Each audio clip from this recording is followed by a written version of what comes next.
এখানে ব্লকের কাজ একেবারে খুবই নিম্নমানের। হ্যাঁ, এখানে যে ঠিকমতো মশলার দিচ্ছে না, ঠিকমতো গিঠি দেওয়ার কথা পাথরের দিচ্ছে, আবার শালটির গিঠি ভাঙতেছে নতুন অবস্থায়, পুরানা হলে পরে আরো কত কি হতে পারে।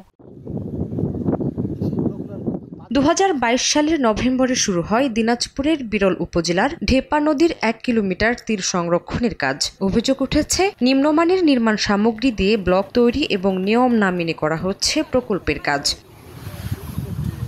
পানি উন্নয়ন বোর্ড জানায়, নদীর ডাম্পিং জোনে 40 ইঞ্চি সাইজের এবং প্লেসিং জোনে 40 ইঞ্চি এবং 35 ইঞ্চি সাইজের ব্লক ব্যবহার, ব্লকের নিচে 3 থেকে 4 ইঞ্চি পুরো উন্নত মানের খোয়া ব্যবহার করার কথা ছিল, কিন্তু নিয়ম মেনে কাজ না করায় এরই মধ্যে কিছু অংশে ভেঙে গেছে। এর প্রতিবাদ করে মানসম্মত কাজের দাবি এলাকাবাসীর। এখানে ব্লকের কাজ একেবারে খুবই নিম্নমানের। ব্লকগুলা যে খারাপ, যে ভাঙতেছে নতুন অবস্থায়। একটু বন্যা আসলেই এই সিঁড়িগুলা দেখেন, সিঁড়িগুলাও নেমে আসবে। ব্লকের মান আছে না, মানটা বসাইতে পারে না এখনো। কাজে কোনো ফিনিশিং নাই। আমরা এটা মাননীয় প্রধানমন্ত্রীর কাছে বা মাননীয় প্রতিমন্ত্রী খালেদ মন্ত্রীর কাছে বিচার চাই।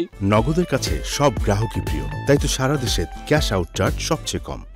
চলতি মাসে একাধিকবার প্রকল্প এলাকায় পরিদর্শনে যান পানি উন্নয়ন বোর্ডের কর্মকর্তারা। এ সময় অনেক অংশের ব্লক ভাঙা দেখতে পান তারা। অনিয়মের বিষয়টি স্বীকার করেন শ্রমিকরা। পাশাপাশি পরবর্তীতে শিডিউল মোতাবেক কাজ করার কথা জানান ঠিকাদার। 40 মেল দেওয়ার কথা ছিল, 35 দিয়েছে, এটা তুলিয়ে নিয়ে আবার 35-এর জায়গা দিতেছে, ওই জায়গায় আবার 40 দিবে। ঠিক হয় নাই, ভুল স্বীকার করছে সে, এখন ভুলের মাসুল দিতেছে। সামান্য যে মিস্ত্রিদের অবহেলার কারণে যে ভুল ত্রুটিগুলো ছিল, এগুলো আমরা নিরসন করে উন্নয়নের ধারাটাকে অব্যাহত রাখবো। পানি উন্নয়ন বোর্ড জানায়, সরকারি নির্দেশনা না মানলে নেওয়া হবে আইনগত ব্যবস্থা। পরিদর্শন করে কিছু ত্রুটি বিচ্যুতি আমরা পাই, তো আমি তাৎক্ষণিকভাবে সেখানে আমার যে ঠিকাদারের লোকজন ছিল তাদেরকে এই ত্রুটি বিচ্যুতি সংশোধন করতে বলি এবং পরবর্তীতে আমি পরিদর্শন করে এই ত্রুটি বিচ্যুতি সংশোধন হয়েছে কিনা এটা দেখে তারপর তাদেরকে পরবর্তী বিল প্রদান করব। পানি উন্নয়ন বোর্ডের তথ্য মতে, ঢেপা নদীর তীর সংরক্ষণ প্রকল্পে ব্যয় ধরা হয়েছে 14 কোটি টাকা।